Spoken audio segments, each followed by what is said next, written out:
Hi, how are you? Matt Watson here from carwow, and I'm here with the new Volkswagen Golf GTI. And in this video, I'm going to talk you through all the changes over the normal Golf in terms of the exterior design, the interior, and of course, the mechanical and performance upgrades. I'm going to take it for a drive, see if it's any fun, and I'm going to launch it to see how quick it really is from 0 to 60 miles an hour. Now, before we get into all of that, please make sure you subscribe to this channel and hit the bell icon to turn your notifications on. That way, you will not miss a single upload. So what do you get for your extra cash over a normal Golf with this GTI? Well, in terms of the exterior design, it does stand out because you get a more aggressive front bumper with this honeycomb effect here. You've also got the classic GTI red striping, and it runs all the way across the front of the car and into the lights. Speaking of which, these lights, they're matrix LEDs, so they'll blank out part of their beam so they don't dazzle oncoming drivers. Another cool feature about this is that you actually have an LED strip there which also lights up. Thing is though, this car's face, it's almost like it's got a monobrow. It sort of reminds me of Bert from Sesame Street. Here at the side, the GTI has 18-inch alloy wheels as standard, though you can upgrade to some 19s. You also get red brake calipers, some red GTI badging, and these side skirts, they're just made out of cheap, rough black plastic, though it does actually contrast quite nicely with the white paintwork. Makes it look a bit meaner, as does the fact that it sits lower to the ground than a standard Golf. Here at the back, you get a roof spoiler. The back window is also tinted out by 65%, and that once again works well with this white paint. You get LED tail lights, GTI badging, more aggressive, deeper rear bumper. I was just looking underneath the bumper to see if it had a diffuser, and there seems to be this weird hole there. I'm not sure if it's meant to be there or if some bit of paneling has just dropped off. You can't see it from this angle anyway. What you can see though are the twin chrome exhaust pipes, which I really like the look of, and they're real. Thank God for that. In fact, I think this angle is the best angle of the new GTI. It's really nice looking. What do you reckon? Let me know in the comments. Here on the inside, the GTI has some key changes over the normal Golf. The most obvious are the sport seats. So they've got integrated headrests, big side bolsters, and the classic GTI tartan pattern. You've also got a sports steering wheel. It's nice to hold. You've got some red accents on it and the GTI badging there. If you look really carefully, you'll see that there's a honeycomb pattern here on the interior trim and on the door. You've also got some aluminium pedals. The starter button glows red, trying to encourage you to start the engine. Then you've got some red accents there, LED lighting just on the dash. And whenever you see the car on the infotainment screen, it is of course a GTI in the colour that you picked it. Also, you get digital dials as standard in this car, and you get GTI dials. Look, they're red. It's lovely. There's quite a lot of red going on actually in this car. Oh, stitching here as well. And obviously if you have a manual gear selector, you'll get some red stitching on the gear gaiter. Does it feel sufficiently sporty enough?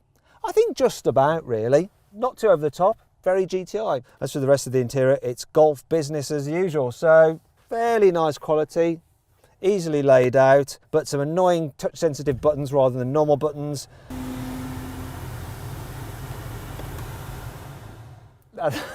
Looks like I was in stop-start mode, and then when I put the climate on, it started the engine and went crazy. Back to the buttons on the steering wheel, which I absolutely hate. In fact, they are awful in this car. Excuse my French, but they are. Like, they're touch sensitive, so you swipe them, but you can also press them, and so you're never sure exactly what you're supposed to do. I hate them. I just do, I'm sorry. Here in the back seats, you also get the GTI specific trim, which is nice. Another thing I've noticed is that as well as the normal seat back pocket, you've also got two other ones here for your mobile phone. So you can have a mobile phone in there and a mobile phone in there, so you can watch one with each eye. Other than that, it's exactly the same as a normal Golf. So it's fairly comfy and roomy back here. But if you want more details on the practicality and things like door bins and how easy it is to fit a child seat, and even what the infotainment systems like to use and what you can fit in the car's boot, then click on the pop-out banner up there to watch my full in-depth video review of the normal Golf. It's all the same, really.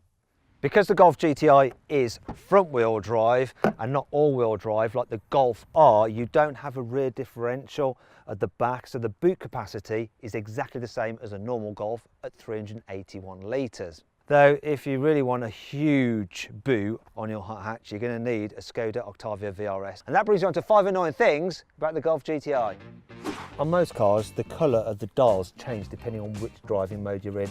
But in this car, they're always on red. Even the background is red, so you think you're constantly in sports mode.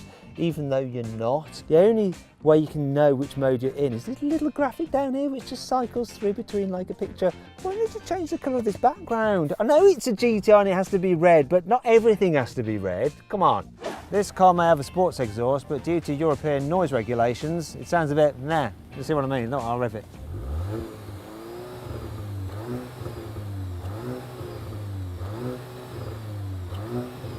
The soft limiter doesn't help. It's enough of that, it's boring. It'd be much better to have the driving mode button on the steering wheel rather than there, because you have to look down to press it, and you really do have to look down because it's not a physical button and it's touch sensitive. You've got to make sure that you're actually pressing the right thing. I want to show you this as well, look. If I put some pressure on there, the whole panel just clicks and moves backwards. So much for Volkswagen build quality. These integrated headrests really block your view if you're in the back seats. God, it's dead annoying. In most sporty cars, you can turn off the stability control just by pressing a button. Nice and quick, handy if you're out on track and you suddenly want to have some fun on a corner. In this car, it's so convoluted. You have to go to Vehicle, select Vehicle from that menu, swipe across, select Brakes, go to the ESC system, scroll down to Off, confirm that you do want it off, and finally you're there, and yeah, the lap's almost over. Thankfully, this car has plenty of cool features to help make up for all this. Here's 5. You get upgraded sports brakes over the normal Golf. Also, the suspension is tuned as well, ever so slightly differently. So it's 5% stiffer at the front and 15% stiffer at the back for improved handling. The GTI gets an electronically controlled limited slip differential as standard, and that can send up to 100% of the engine's power to either front wheel on demand, depending on which one has the most grip, to help drag you out of a corner. The new body panels and an almost flat underfloor means that this new Golf GTI is actually 0.3 of a CD more aerodynamic than the old car. That will mean something to you if you're an engineer. If you're not, yeah. The car features a new aluminium front subframe over the old Golf GTI. This makes the front end stiffer and the steering more responsive. Also, it saves a bit of weight, 3 kilos, though this car still isn't particularly light. It comes in at 1,463 kilograms in total. The GTI is a 2-litre 4-cylinder turbocharged petrol engine with 245 horsepower and 370 newton meters of torque. Drives the front wheels via a 6-speed manual gearbox or a 7-speed automatic with launch control. Volkswagen says this car can do 0 to 60 in just 6.3 seconds, but I'm going to see for myself. It is a bit damp out there, but I've got launch control, automatic gearbox. Let's do it. All ready to launch. God, that was a dreadful start. It's like your grandmother getting off the line. Well, there we go. Still did 0 to 60 in 6.5 seconds. I'm going to give it another go. Second time lucky. Go on, grip this time. Still really steady off the line. Struggling for traction. Slightly better. 6.48 seconds. If this was dry, I'd be getting below 6.3 for sure, because that just grandma's off the line. In fact, it's looking a little bit drier here. Right, here we go.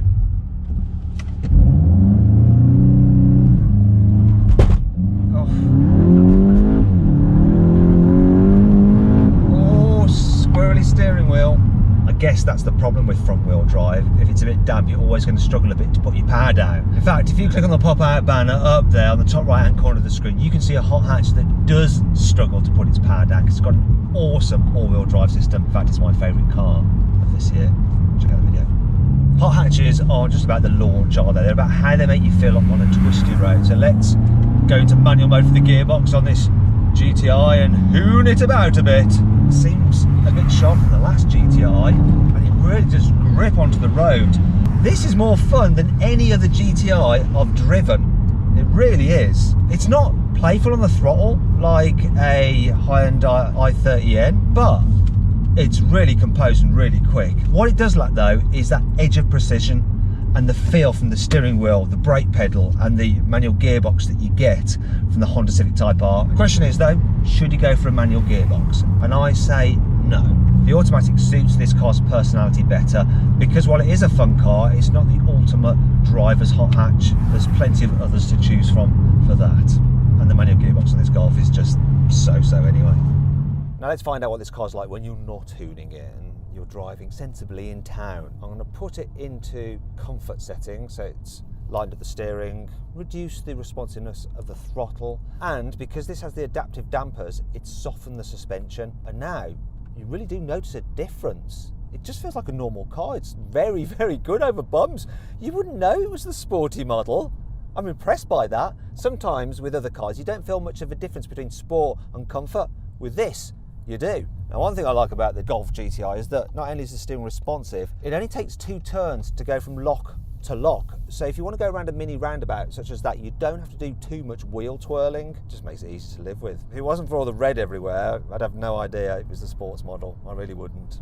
I'm not sure that's a good thing, no. One of the greatest things about the Golf GTI compared to other hot hatches is that it's absolutely brilliant for commuting. It just behaves pretty much like a normal car. Now it comes with travel assist as standard, so you've got clever cruise control, which uses a radar to keep you a safe distance from the car in front, and it auto steers to keep you in lane, so it just takes a sting long distance drives. You should actually hold the wheel, and if you don't, it will switch off. But there you go, you'd have to keep on making those little corrections yourself. The seats, they're super comfy as well, really good for long journeys, and you don't get much tyre noise or wind noise from this car. It's really very good for a sporty vehicle. There is one thing though, when you're pressing the accelerator, you can hear the fake engine noise just droning a little bit like, and it's completely unnecessary. I wish I could just turn that off. Can't complain about the economy though. This thing's averaging 42 miles per gallon, which is epic. If you need to overtake people, you got the performance. Look, 50 miles an hour, floor it. Here we go. Kicks down pretty quick, this gearbox, and there, 70 straight away. You kind of forget that it's got that power when you're just tootling along, but it's there when you need it.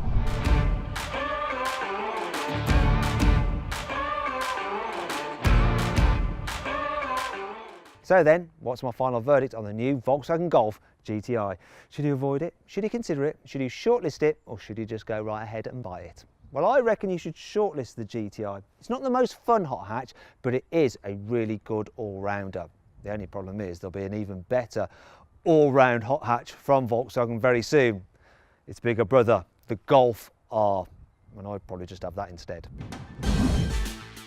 Hope you all enjoyed the video. If you did, please give it a like. If you'd like to see my in-depth video review of the Hyundai i30N, click on that window there, or the Ford Focus ST, click on that window there.